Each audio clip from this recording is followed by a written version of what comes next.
So let's get started. So there's a need for an executive session under CRS 246402, parens 4, parens G, consideration of documents protected, level 4 grievance procedure. At the last meeting, the Board of Education agreed to hear the level 4 grievance brought by the Classroom Teachers Association on behalf of an employee. The agreement between the district and the association provides that the grievance procedure is confidential and matters related to a grievance should not be disclosed to persons not involved in the grievance issue. In addition, the Level 4 grievance concerns individual students who have protections under the Family Educational Rights and Privacy Act. Can I get a motion to go into executive session under CRS 246402, parens 4, parens G, consideration of documents protected under the mandatory non-disclosure provision of the Colorado Opens Records Act and CRS 246402, parens 4, parens H, discussion of individual students where public disclosure would adversely affect the person or persons involved. Motion to move in. Second. Okay. Roll call, Monica, please. Mr. Archuleta? Aye. Dr. Hyde? Aye. Mrs. Quintana? Aye. Mr. Rolla? Aye. Mr. Thomas? Aye. Let's get started. First of all, I want to welcome everybody. Thank you all for coming. Sorry we're running a little bit late. We had some important business that we needed to take care of. I want to welcome Councilman Medeiros here, Councilman Guardiola, Councilman Steve Douglas. Are there any other city council members here? I want to thank you all for attending the meeting tonight. With that, let's call the meeting to order at 6:46. So first of all, can we all stand for a pledge allegiance? And then we'll have a moment of silence after that.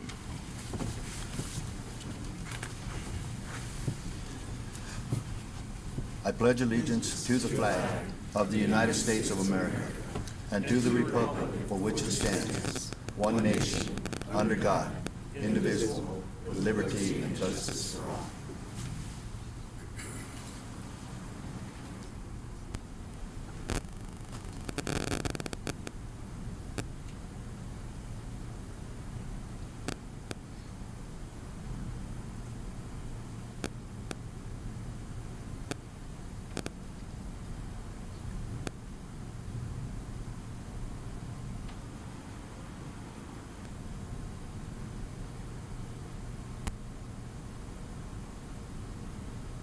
Thank you.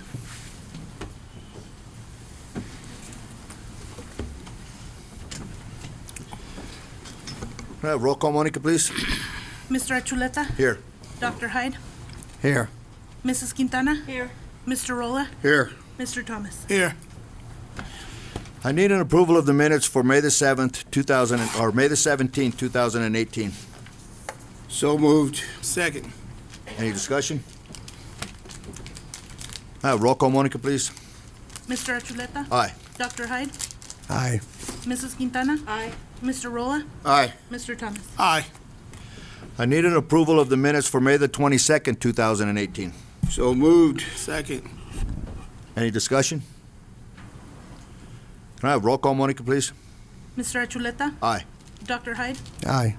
Mrs. Quintana? Aye. Mr. Rolla? Aye. Mr. Thomas? Aye. I need an approval of the agenda. So moved. Board President, may I make a comment before you make the approval of the agenda? I'm asking to delete 3 items. Items 3.8, 3.20, and 3.21.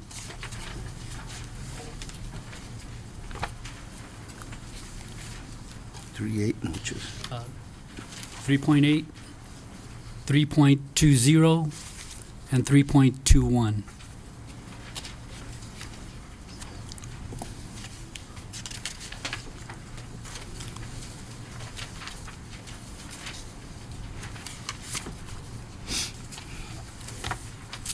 Are there any questions on those?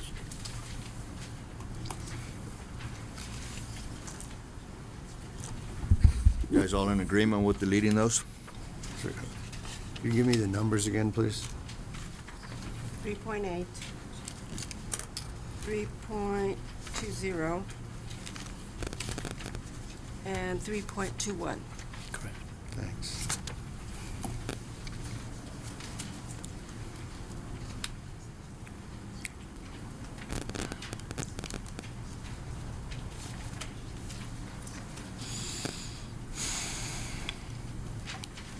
You good, Dr. Hyde? I am, thank you. Okay. So then I need to amend the agenda to omit those. And Mr. Chair, it can be amended by acclamation by the board, so there was no objection to that. So are there any objections to removing those items? No. Do I need a roll call? Did you already vote on the agenda as it was, or not yet? No, there was Okay. a motion, not I need a second. Did you second Harvest? So the motion would be to approve the agenda as amended. Oh, as amended. I didn't second. We didn't do either one. Yes. You said you don't have to, as long as we're in Okay. consensus. So can I get an approval to approve the agenda as amended? So moved. Second. Any discussion? Roll call, Monica, please. Mr. Archuleta? Aye. Dr. Hyde? Aye. Mrs. Quintana? Aye. Mr. Rolla? Aye. Mr. Thomas? Aye. So moving on to item G, budget public hearing.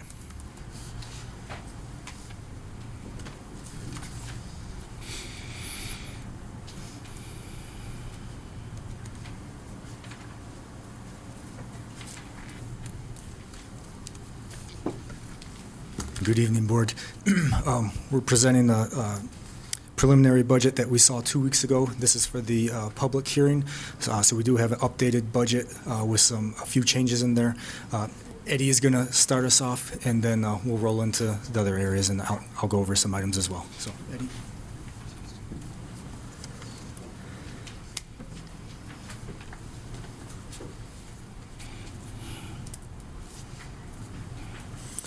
So this is going to be a similar presentation to what you saw the last time we met. And here you're just looking at our projections for how we're going to finish out this year. And we started the year with a fund balance of 17.3 million. And we're looking at estimated revenues of 64.6 million and estimated expenditures of about 62 million. And that's going to result in an increase in fund balance of 2.6 million. So ending the year at 19.2.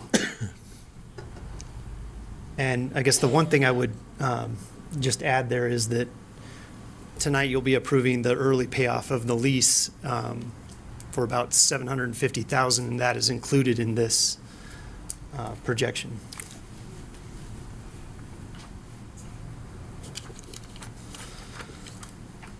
So this is the 5-year presentation of fund balance and revenues and expenses for the 18-19 proposed budget. It starts again with a beginning fund balance of 19.2, and this is it. This is in the general fund. And then here you're seeing our revenues are at 63.9 million, and that's including a transfer for the BEST grant. And our expenses are at 67.5 million, and that leaves us with an ending fund balance in the general fund of 15.6 million.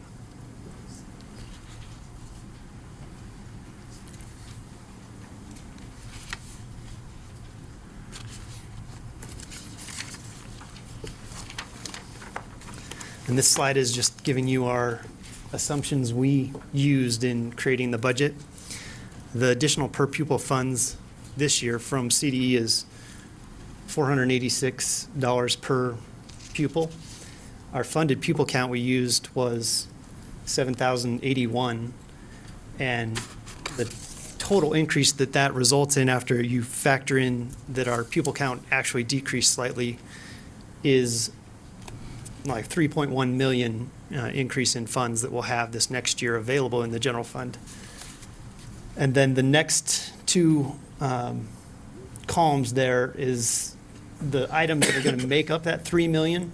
So that 3 million is made up of approximately 2.1 million in property tax and $1 million in state equalization. So the total increase is still just the 3 million. And then federal impact aid, we also projected an increase there of about 300,000, just based on the historical rates of what we've been collecting.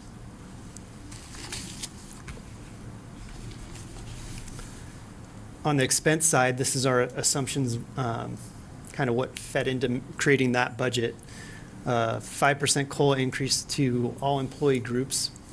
And the numbers you're seeing there, we kind of added that asterisk just to make sure everybody knew that salary increase of 3.4 million is when you compare this year's budget to the prior year's actual, which is this current year we're in.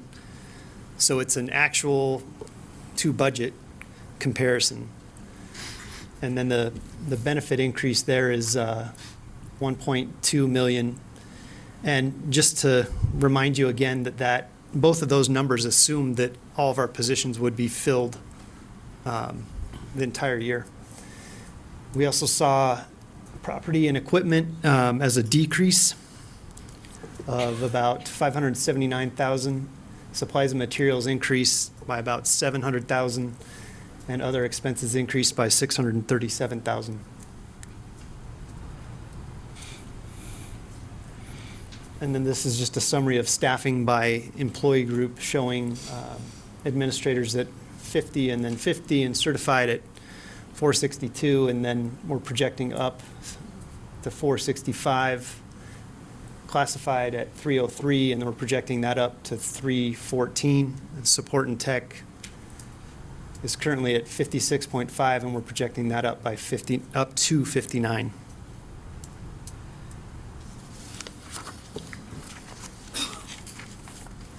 So the next slide here is the general fund revenue expenditure summary.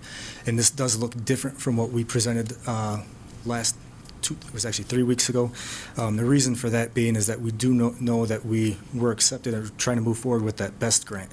In order to move forward with the BEST grant, we have to transfer $3.6 million from our general fund to the capital fund to pay for that. So that results in, we did show about a $30,000 surplus is what we were looking at previously.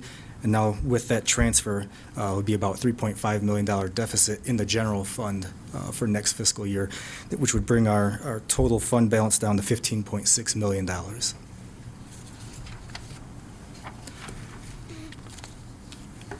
The risk management fund, we currently we'll be pulling over roughly $824,000 into that fund, which is an increase from $598,000 is what we're estimating to end the year. We expect about $1.6 million in revenues to come through, with about $1.8 million in expenditures that would bring our fund balance and risk management down to $574,000 as an estimate for this year. Next, we wanted to look at the special revenue funds, which include the nutritional services, our grant funds, athletic funds, as well as the fee-supported funds. Nutritional services, currently we'll have a fund balance, estimated fund balance of $930,000. We expect to see $3.4 million of revenue come in, and about $3.9 million in expenditures, bringing the total fund balance to $400,000. Our grant funds is kind of an in and out fund. We spend money and then we turn around and get that money back through our funds. So you'll see we start with a zero fund balance. We plan on spending all that money because that money comes in and out. Student athletic activities, we estimate an $85,000 fund balance. We expect about $45,000 in revenues with 634 transferred. We do plan on expending $725,000, so that will come down to about $39,000 at the end of next year is what we're estimating. Fee supported, we do have estimated fund balance of $167,000 at the end of this current year. We will see about $236,000 from local revenue. We'll transfer in $300,000 and expend $541,000, leaving about $162,000 total fund balance. Our debt service will have, for the highlighted areas of what we will spend this fiscal year of roughly $6.5 million. That's made up of the 2013 and 2015 Go Bond series. This year, we do have a legal debt limit of up to $82 million. What that means is if we needed the money, we could go out for referendum for up to $82 million.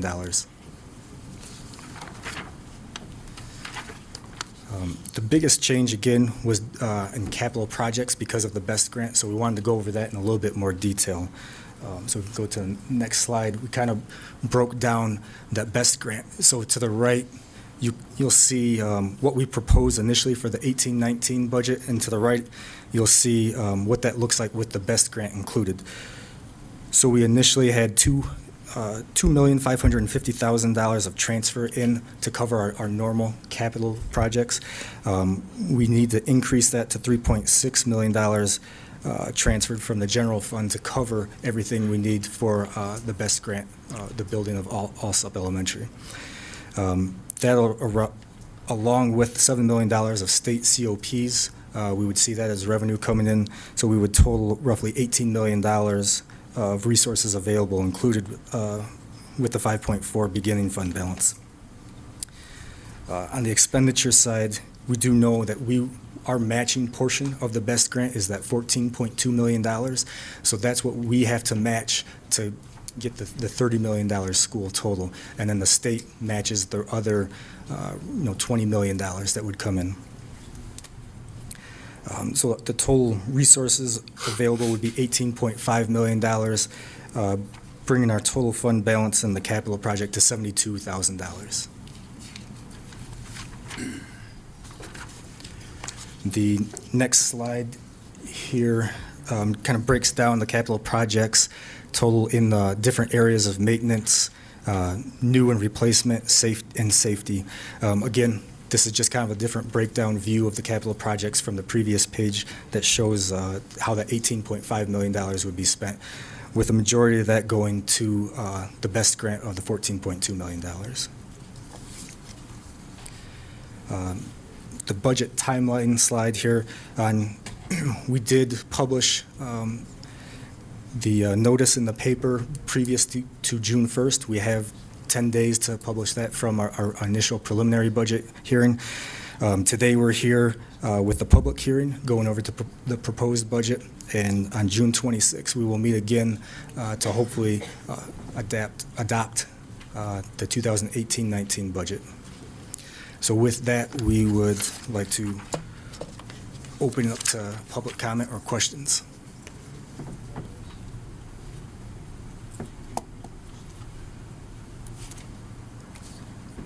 Thank you. Thank you. Thank you.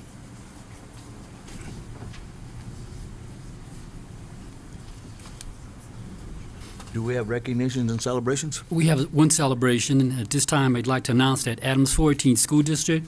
President Archuleta? Yes, ma'am. You need to officially open and officially close the budget public hearing to give opportunity if anyone from the public would like to comment, or even the board. I think you had a note on the note I gave you We have to open it. for budget input.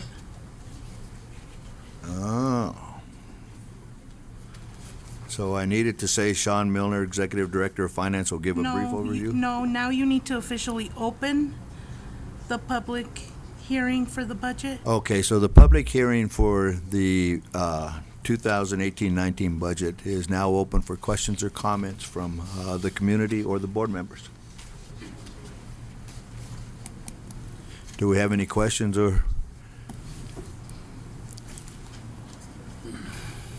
It's also for the board to make comment. I Right. believe there was going to be comment on the paraprofessionals. You're going to comment on the paraprofessionals? That was miscued. The 20 or the 30? Yeah. Did you have any comments about it? Did they put it? Did they add it to the? I'm sorry, Mr. Milner. Those extra 20 paraprofessionals, did y'all add those to the budget? We do have money available for that. If so, we built in a contingency into the salaries and benefits if we need to. So it's there if needed. So typically, we budget to 100%, to say we were going to fill all of our positions to 100%, knowing that last year we filled to 96%. So there is that contingency that we know we probably won't have 100% employment throughout the year. So there is that kind of roughly 3.5% to 4% contingency in there that we left aside if there are additional employees midway through the year, or if we want to do 20 paras, it's available. So the money is there if the board so feels to move forward with those. If I'm not mistaken, did we agree upon 20 pairs? Yes. We agreed Well, upon. it wasn't agreed. It wasn't a formal, We never. the board never formally said how many after we provided the information. So we that- have, so it's 20, correct? Or 30? What did y'all budget it for, 20 or 30 pairs? The 20 paras, I believe, was roughly $560,000. So that is available in the budget if that's what the board agrees to move forward. And I believe that was for 3 years or 2, It was for 2 years. 2 years. And those pairs is to help Middle K school. through 8 Was it classroom was it reading and math five- and reading and math for K through 8 grades. was it third The extra 20 third grade pairs. through 8? Because I think the grant covers K through 2, It was With the third through addition. 8. Huh? It was third through 8. third through 8. 3rd through 8, and the 20 that we got is from K to 2. Correct. That's already been approved as, okay, all right. Yeah, so, Superintendent, we need to add that to the agenda so the Board of Education, or how we gonna vote on that? I thought it would be done through the budget process, So if it's, but we could do a tap increase for the next board meeting. yeah, I want it in writing that the 20 pairs is from 3rd grade to the 8th grade to help classroom teachers in reading and math. That's what the 20 pair, the extra 20 pairs is not included in the 10 pairs that's already online, the .5. These are for full-time pairs, right? These is for full-time pairs, 3 to 8. Classroom to help our teachers with the students from reading from 3rd grade to 8th grade with reading and math. So just to clarify, Mm-hmm. was that 12 for the middle schools, six at each middle school, and then there were 8 total, 3 for 5, or it's just? We'll let the staff and the professional do that, but we wanted 20, and I think, if I ain't mistaken, Kearney Middle School and Adams City needed 4 apiece, something like that, Okay. if I'm not mistaken. And in that, we're only doing it for 2 years because we won't be able to sustain it further than that, correct? Right. Okay. But that should be, they should be notified to understand that too. But if we can't, we'll try to do it longer each year. Right. But we know it's for 2 years, sustainability for those pairs. And Mr. Milner, would you let the board know what the compensation package will look like for the typical para? I think it's important for us not just to designate the 20 para, but to make it realistic, we've got to have a competitive, attractive wage and benefits and so forth for these para. Yeah. I believe it was somewhere around 27 to 28,000 per para. That includes salary and benefits. So I think it was about 560,000 that we forwarded on. It was Okay. provided to the board. Good, thanks. But if we break those numbers down, that's less than $12 an hour. That might be less than $10 an hour. And I think what Dr. Hyde was saying, making it competitive Right. for someone to live on, and $10 an hour is not acceptable. Yeah, I think. And we're not talking about the automatic raise that's happening January the 1st, where they're going to get an automatic bump. We're asking for them to get something prior to January 1st government increase, minimum wage. Is that what you're referring to, Dr.? Right. Ms. Quintin? Well, Yeah. I want all of those to be considered. Yeah. Essentially so that it's attractive, and I don't want those, to say we're going to advertise for 20 paras and then get no, inadequate response. So Right. to break that down, that's based on a new para coming in at roughly $18,000 a year. And that's what we have on our salary schedule right now. And that doesn't include the para that we would pay. The benefits are worth roughly $5,500. That's kind of how we came to those numbers, but that's the current rate for these. If we were directed to get more paras, I believe we were having trouble filling the other 20 paras, so I don't know, what else we can do to attract more to those positions. If you're saying higher pay or signing bonus for them, it's something that we can look at. Thank you. Okay. Any other questions or comments? I'm going to officially close that portion of it then.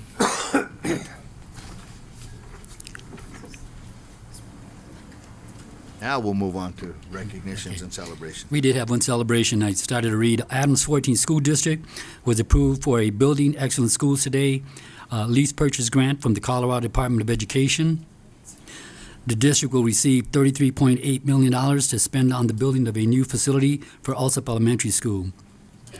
This is great news for Adams 14. This is an example of the direction the district is moving to provide the best education for our students. And this is the last cycle in which the BEST grant will fund large, expensive projects such as building new schools. The total fund includes $14.2 million matched from the district. So we will be building a new school the upcoming year. Thank you. Moving on to audience comments.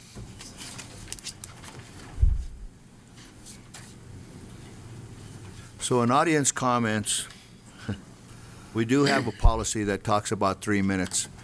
And I keep telling everybody that I try to adhere to that.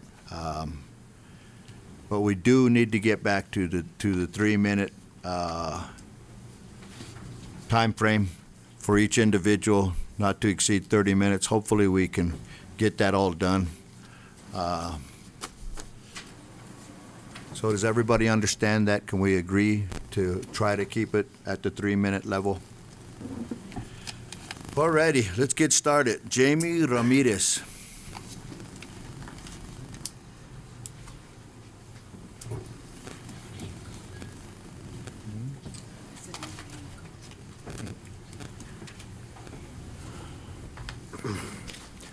Good afternoon. Well, what I want to be talking about is kind of off topic from earlier, but I was kind of hoping, or if there was any possible way, if we could bring Inspire back. And to be honest, I wasn't in the Inspire class back in high school, but I've heard that it's really good, great experiences. We got so many students to be able to move on forward, those who were unmotivated, but also for a fact that Mr. Guardiola won't be working at Lester Arnold anymore. But I was wondering if there was any chance, would it be possible for him to be working there still? I mean, not for us, but for our future students. The fact that he was there to motivate a lot of students, but, for him and for us, we saw him mostly like a father. A father that was always there to motivate us, to help us keep moving forward. And for Inspire, there were students that, that weren't doing so good. Some were convicted to drugs, stealing, even hurting other students. I think it would be possible, or if it would, that we could bring Inspire back. Not just for Adams City, but for every other district, but also for future kids, those moving on to elementary, moving on to high school.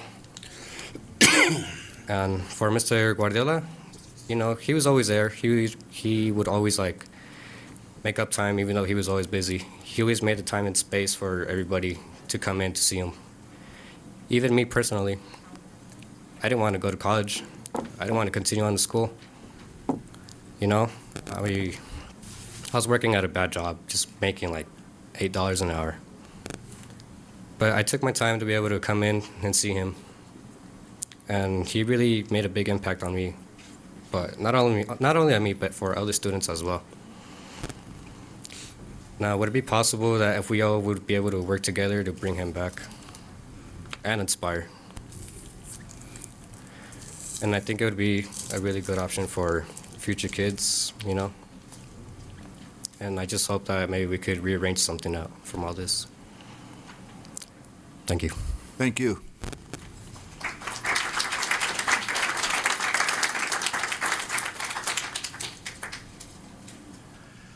Ivan?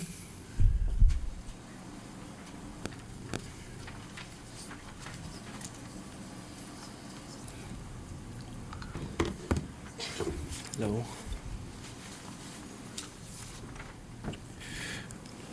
First off, I'd like to start by thanking you all for listening to me. It means a lot to me. My name is Ivan Omar Sainz Pardo Chavez. I'm a first-generation undocumented student entering his third year at Colorado State University. Now, you obviously see that I have an Inspire Dreamer shirt on. And first, I'd like to address that I don't really consider myself a dreamer anymore because thanks to being able to go to college, I really opened my mind to new things and being able to not create labels that put me down, but rather empower me. So I'm still wearing this shirt though because of all the things that Inspire did for me. And as an undocumented student, it's really hard to get into any college. You don't get any federal aid, and most scholarships are oriented towards DACA students, which I don't even have. But thanks to Inspire and the work of Jesse Ramirez and Jose Guardiola, I was able to get all the money together to be on a full ride at CSU. Up to my senior year, I didn't really have a group of people that I could really feel comfortable around in high school. And I think that this really changed when I turned into a senior and started taking the Inspire class. And I feel like many people feel this way. To me, Inspire is not just a class, it's an actual family. And now I actually call Jose Guardiola and Jesse Ramirez my brothers, my fraternity brothers. I don't understand why, when there's a culture shift that's working positively for us, with so many students going to college, why you would backtrack on that. It's really confusing to me. And there's a sense of community here. There's people from Inspire here. And yet, we're being stripped of it. You are robbing other people of this great opportunity. I feel really baffled. I feel frustrated. I'm really concerned. My brother goes to Camp Elementary. I want him to stay in this district. But how am I supposed to feel comfortable knowing that when things go right, the people who are working for this district strip those things away? I think it's kind of ironic that you all are all so excited about all this money for ALSUP, which sounds great. It really does. But what are you going to do with it if you're not really pointing people towards the right direction? A building isn't going to do the job. $33 million isn't going to do the job. It's the people of this community. And you don't have to be born into this community, because Jesse Ramirez wasn't born here. He's part of Swansea. He went to Mashba, some Catholic school. But he loves this community, and I see that every single day of my life. I really hope you reconsider what you're doing with Inspire, and I hope that I could really feel comfortable knowing that my brother continues in this district. Thank you. Thank you. Thank you very much.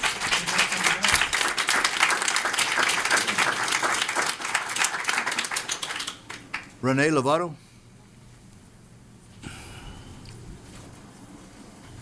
Caught up in that.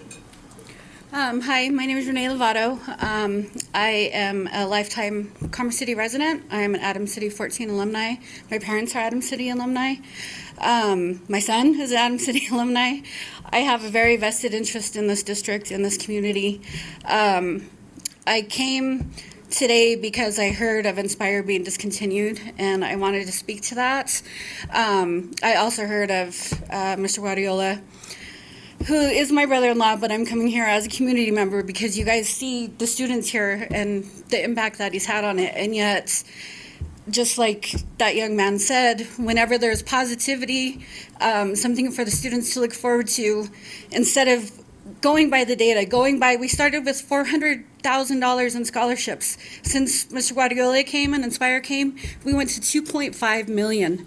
And I've heard that there hasn't even been data collected from this last year. It's like we start going in a good trajectory and then you guys take it away because somebody said something that you didn't agree with.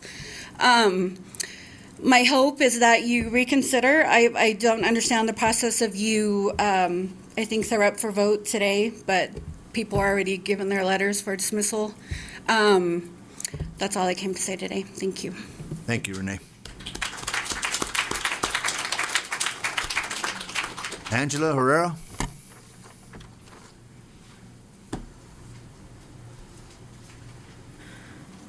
Members of the board and Superintendent Abrego, my name is Angela Herrera. My presence here is simple. I come here to express the frustration and disappointment that I have because of the actions that you have decided to take. The termination of Inspire at Adams City High School and the termination of Mr. Guardiola at Lester Arnold was unjust and unreasonable. These individuals have sacrificed so much to give us students the power to say that we can. And for a majority of the students that have graduated, give them the ability to say that they did it. It is ridiculous that you get rid of a program and people who are self-sufficient will not have burdened the district financially and who empower the students, a goal that the district has for its students, right? We have come to you again and again with what we want changed at our school and what we want changed in our education. Your reasons for terminating these resources for the students are clear. But I am here representing my student body and as a member of Inspire to tell you all that the fight isn't over and it will never be over. It will never be over. So board members, try as you might, but you will never stop our fight, our voice, our future, because this fight is no longer within your control. All because the students now have control. All because you all thought that those individuals who were helping us students were only out to destroy your power. When in reality, they were teaching us to become responsible for our own education because we clearly saw that the administration and the district weren't going to take charge. You're welcome. Thank you.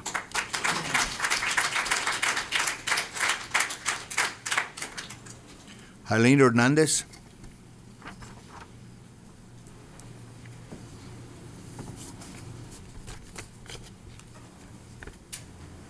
Hello, my name is Eileen Hernandez. I'm entering my junior year of college at Colorado State University in the fall. I just want to talk a little bit more about Inspire and on behalf of Jose Guardiola. I myself have been a member of this district from start to finish. I was here from preschool at Hanson Elementary and graduated from Adams City. And students are expected to excel in an environment that wants the best for them, right? But silencing their voices and ignoring their requests is a contradictory of that very goal. Great leaders are willing to sacrifice the numbers for the people to save the people, and poor leaders are willing to sacrifice the people to save the numbers. This year, that's the conclusion that I and many others have come to with this district. Removing Inspire takes away more from the students in our community than you would be able to know yourself. For me, saying that Inspire and Jose Guardiola and Jesse Ramirez just helped me get to college is such an understatement. I wouldn't be where I am without them. And I know that they don't provide that support just for me. They provide it for every single student that walks into the doors. Whether they're part of Inspire or not, they're willing to take them in. And there's programs at Adams City High School that will just simply not do that. So if no one's taking our students in, who will? And why would we take away a program that shelters kids, teaches them that it's okay to fight for what they believe because no one should tell them that their dreams aren't valid? And Inspire is a community of its own. It's a place where students not only come from Adams City, but from different schools, and they all share their goals and they support one another. And terminating Inspire is taking away the safe place that the students can dream, whether they want to stay, where they want to say, I just wrote this too. And with Inspire, it's a place where we can dream and we're not told that our dreams are too big and they can't be achieved. It doesn't work that way. Let's find another way to make your dream happen. For me personally, my biggest challenge when I was going to college was that my dad knew nothing of the college process, neither did I. I'm a first-generation student. And thanks to Jose Guardiola, I was able to get a full ride scholarship to Colorado State University, and my father fell in love with what I wanted to be for myself. And I just think that creating a shift in families and academics is something that you'd be doing by removing Inspire and bringing it back. Just, it connects the families to the school and keeps them in the loop, because they together, they do FAFSA nights and they do one-on-one with parents. And I think that's the biggest thing that, not the biggest thing that Inspire has to offer, but for me it was, and for another student it might be something different. But my main point is that everyone can take something from Inspire. Sorry, I'm past the 3 minutes. But regardless of what they need, who they are, they can get something from Inspire. And taking that away from them is just cruel. Thank you.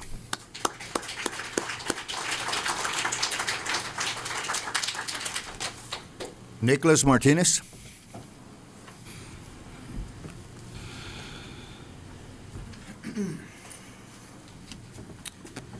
Good morning, or good evening, ladies and gentlemen. My name is Nicholas Martinez.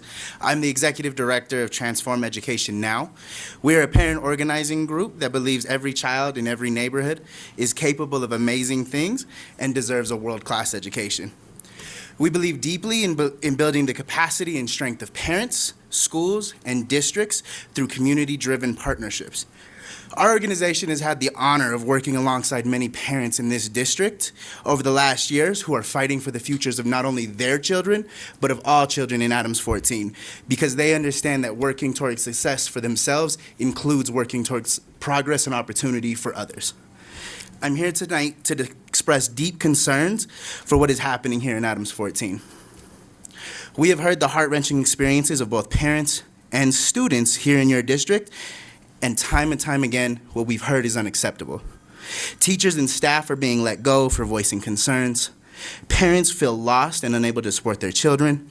Students do not have class schedules for an entire portions of school years, and clearly they have lost their support systems. And this is all happening here in their only options to go to school. And let's talk for a moment on what it means to be a high school parent here in Adams 14. If I have the basic and universal hope that my student goes to school every day in a high-quality school with qualified teachers and is actually learning, my only current option is to send my child to a high school outside of the district. That is unacceptable. The problems facing this district are not just between the district and the families. Time and time again, we have heard stories from teachers in this district that are not being listened to, and even worse, when they speak out and they ask for something like a counselor or schedules on the first day of school, they are being intimidated and shut down. 91 staff members have been fired or have left this year. That is not the sign of a healthy school culture. More importantly, and aside from the dysfunction created by adults, the majority of our children here in Adams 14 are not reading on grade level. Not even close. They are not making the growth that they will need to achieve it either. The result is that only 1 out of every 10 students in your high schools are ready for college level work by the time that they graduate. In districts minutes away from here, they are graduating 5 times as many college-ready students. Please do not think for a moment that that cannot be done here. If you do not believe that in the possibility in the future of our children, you need to reevaluate why you are a leader here in this district. All of this leads me to my greatest concern, which is that the district is not going to make it. The issues I have highlighted are just the tip of the iceberg and unfortunately are nothing new. As a result, the state will intervene, as they should. But there is no reason that this district has to wait for that conversation to happen. You can and should listen to your community now. Just as they've done in the past, the state will choose from 5 pathways allowed by law. Some are less invasive than others. But we know that from research that states that are likely to be successful in this hard work do so by listening to their community. Please work with your constituents. Come to the table and be ready to listen to your community. I know I'm over time. We believe in the capacity of building building the capacity of districts from within, which requires strong leadership. We have not seen that leadership here just yet, and the future of this district depends on you, and we hope that you are able to come to the table and listen to the advice of your community as well as the education experts about how to get more for our children where we need them here in Commerce City. A great school in every neighborhood is possible, but not without your leadership. Thank you. Thank you.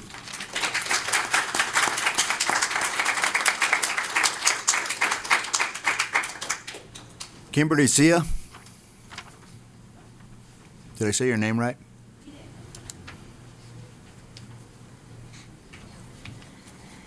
Good evening. My name is Kimberly Sia, and I'm the Chief Executive Officer of KIPP Colorado Schools.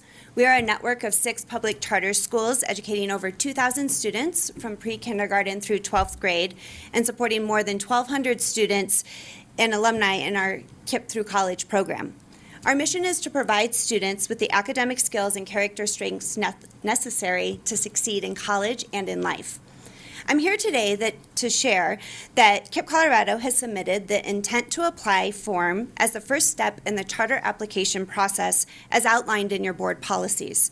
This decision to apply was not taken lightly and is the result of months of conversations with families who are passionate about their children's education.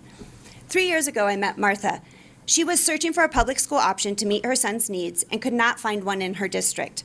She found our KIPP Middle School and started traveling over 3 hours round trip every day from this district to Denver for her child to attend one of our schools. Martha's son has rediscovered his love of learning and has made significant progress academically and socially. He now attends our far northeast high school and continues to grow. Martha is an inspiring woman and has led conversations in her community about public education, along with several other local parent leaders, to learn more about what families are seeking. We know she is not alone in wanting public school options that meet children's needs and will help them graduate and lead lives of choice and opportunity.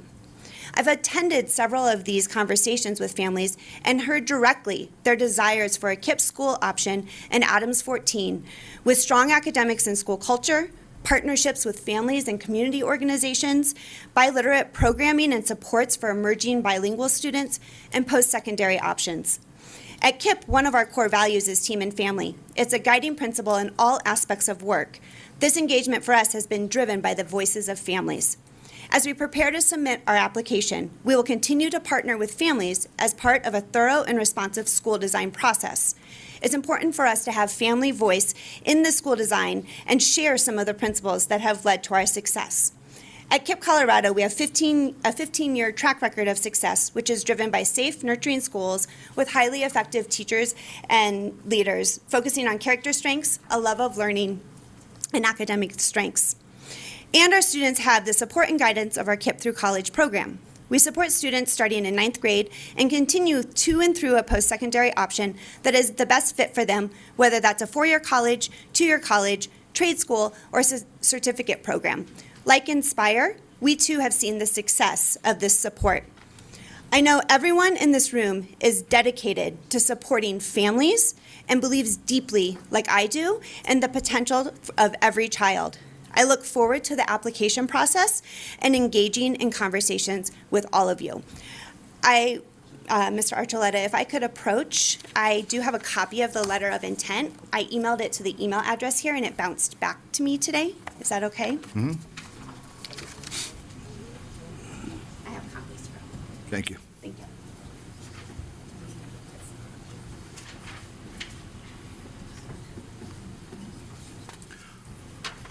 Councilman Guardiola.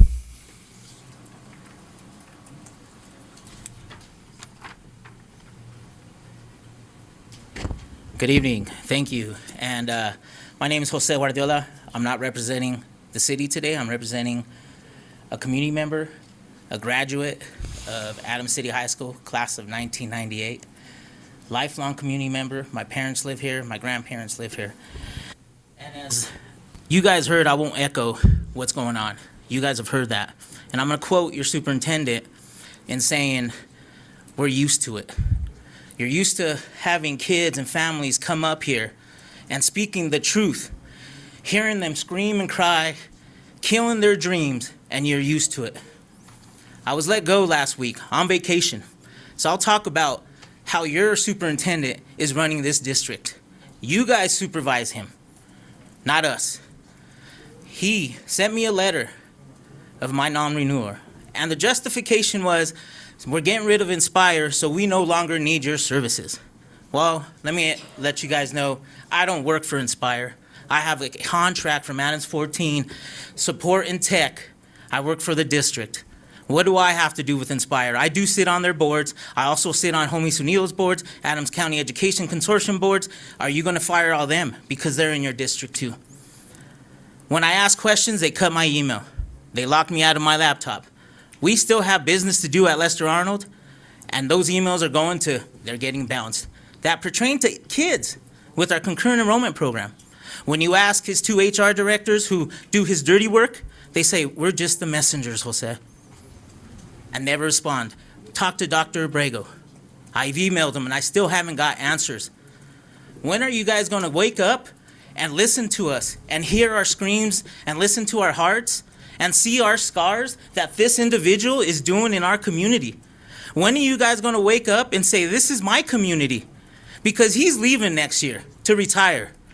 And we have to pick up the voice of the pieces of the destruction he has caused. Now, I survived Pat Sanchez, and I'm still here. This is worse than Pat Sanchez. And think about this. Think about your legacy, because I'm thinking about that now as a different role. When he leaves, you guys have to face us. When he leaves, you have to face those kids and pick up those pieces.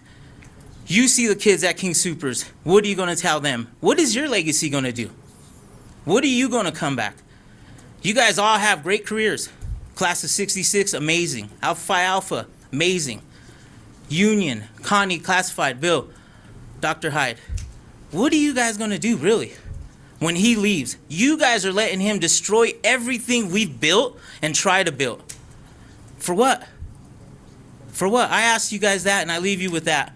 How do you want your legacy? Because this doesn't end today. This doesn't end tomorrow. It will keep going because we are all lifers. These kids will come back and vote when you want to do something else in your career. Will come and remember who you are when you have a Taco Thursday or a name on a football field or baseball field. Or when your lifelong work, if you and your husband who have done great work here, we will remember what you guys have done. Thank you.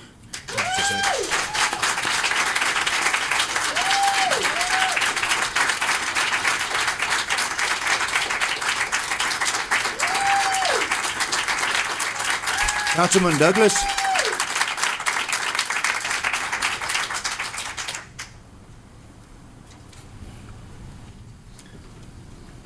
Let me state my name and address. Please. Okay. Just your name. Just your name. My name is Steve Douglas. Let's see. Sorry about that. Good evening, school board president and school board members. I am here on my own accord, not here for representing the city of Commerce City.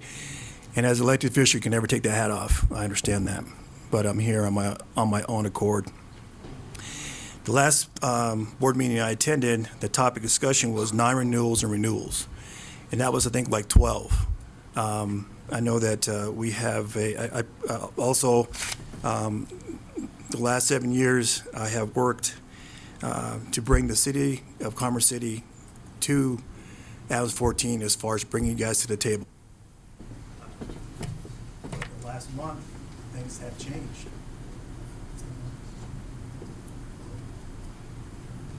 This is flashing red, it's not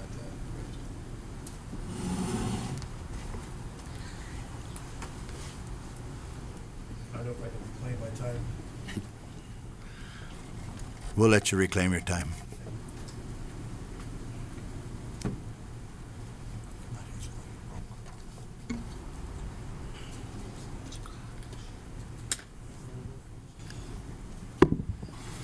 Thank you. I appreciate that. I know the city's role. The district, I'm sorry, the city in the district have a shared responsibility. Okay, thank you. The city and the district have a shared responsibility, and that is to make sure our kids are taken care of. The city's role is to promote safety, health, and welfare of our citizens.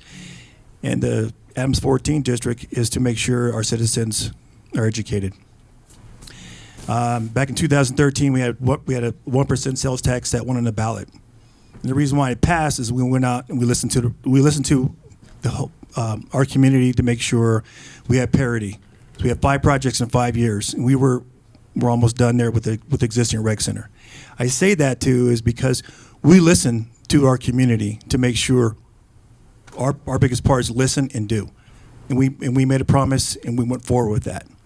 I thought it was great that we actually we have 4 new members to City Council, and one was an employee as of last week. Well, he's not now. Of the district, and I thought that's great. We have someone who's inside the system, knows what's going on, and can bring those issues to the table and help bring this district forward. And usually I sit in the back there, and I record things to make sure everybody knows what's going on, so they don't hear mixed words or anything, so things are clear. When you guys talk, people listen. We got thousands of people listening to what's going on right now. And just to clarify, I appreciate all these kids coming up and talking over the last 2 years. But it's been the same thing for the last couple years. And I understand the mission and the responsibility of the superintendent. But we're repeating the same thing we did last year. And I'm at a crossroads because here we have someone, new school board member on the board to help you guys. This is a new guy, and you guys should be listening to him. You guys should be listening to what he has to say. He is there to make sure you guys understand what he's saying. He's not overriding what you're doing. He's just bringing new ideas to the table. That's for you guys to collaborate. I know with the city council, we had some issues and all that, but you know what? We put our differences to the side when we walk through that door. Our focus is on the community, and your focus should be in the community too. This is not the last time I'm going to hear that you're not going to hear from me, but I'll let you understand this. We're on a mission here. We have a dog track that's going to be, well, I don't know as far as what the future is, but when it comes to a city and people want to move here, they move into an area where the school district is doing well. Otherwise, they don't move in. Businesses. So understand is you guys have something that you could fix, and when it comes to employees. I give you a good example analogy with sports. You have Golden State in the Cleveland Cavaliers. Golden State kept their team all the way through, and they were very successful. As far as the Cavaliers, they decided to dismantle and bring other people in. It didn't work out for them. So understand what the mission is, and the mission is the kids here in the community. Make the kids a priority. And not towards reality about let me talk here. I'm past my point. Thank you. Thank you, Steve.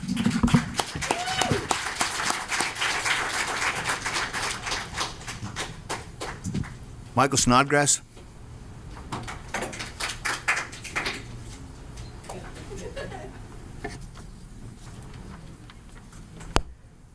I'd like to approach the dais if I may. Okay. Thank you. Thank you. Thanks. Want to begin? Pardon me?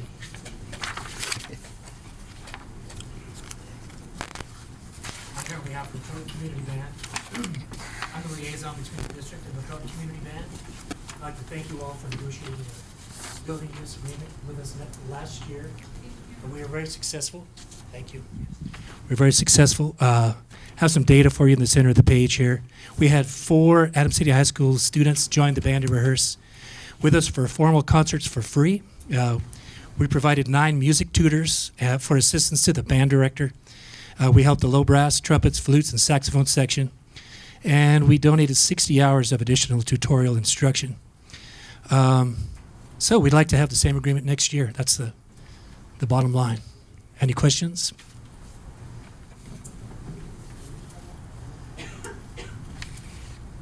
Any Anybody have any questions for him? No, I'm good. Thanks, Michael. Can you let me know when the decision is made? Yeah, we'll take it into consideration. Thank you.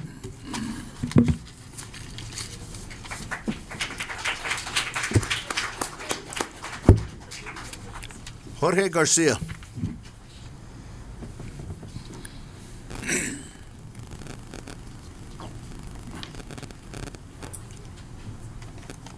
Is it working now? I need to apologize. My phone went off. I forgot to turn it off. I apologize. I know I'm supposed to. My name is Jorge Garcia. I'm the Executive Director of the Colorado Association for Bilingual Education. You know, I have to start by saying that when I was principal at a high school, at a elementary school, I had a program called Everyday Heroes. And for sure, Mr. Guardiola, Mr. Ramirez would be everyday heroes. And I got to say to Jamie, Yvonne, Renee, Angela, and Eileen, you inspire me. I'm here to address three different topics. Hopefully I can get to all of them. First of all, item 3.5 on the agenda, the Memorandum of Understanding with Regis. I hope you know, I wasn't here at the work session, I hope you know what the previous agreement was with the University of Colorado, because it really is important that you're offering the same program, the same classes, at the same cost to the district, not more, at the same cost to the teachers, not more cost to the teachers, and that you'll get the same end result. I see that this is a certificate program, and I'm wondering if the Office for Civil Rights has approved the change from an endorsement program to a certificate program.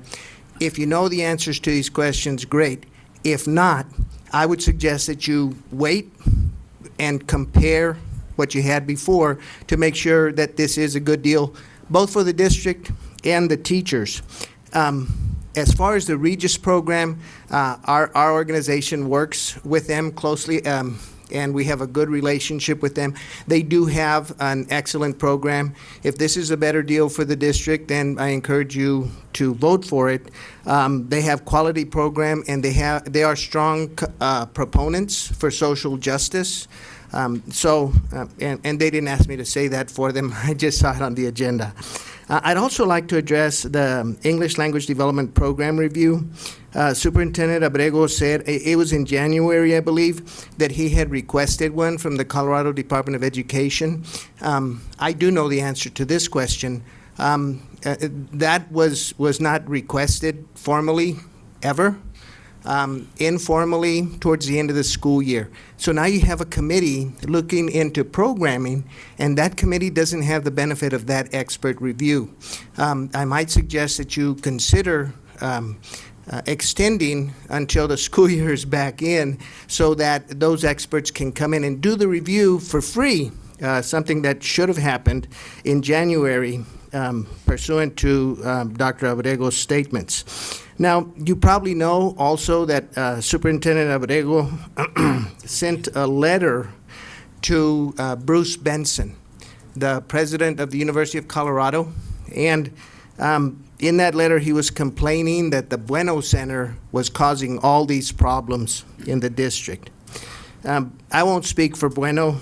They can address themselves, but clearly, in my opinion, that's a specious claim. There are other issues in the district, many issues that weren't caused by the Bueno Center. But the reason I bring it up is not to speak to that, but also to speak to his false claim in that letter.